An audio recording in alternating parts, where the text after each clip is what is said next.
ešte jeden vstup z blízkosti štadiona Fulham. Zo západu pritieka Temža a znova na nej nejakí tí veslári alebo aj veslárky. Na južnej strane sa zdá, že v tejto oblasti je zopár kempov tréningových. A v pozadí už vidno kontúry Putney Bridge, ktorému sa čo chvíľa dopracujem.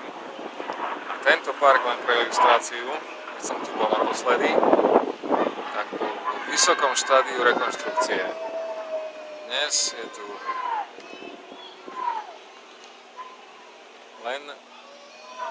sú tu len známky aktivity oddychovej, žiadna práca. Práca priniesla koláče v podobe celkom pekného parku. Aj s mini jazierkami tam niekde, ak je tu vidieť. A s možnosťami pre bežcov, venčiarov,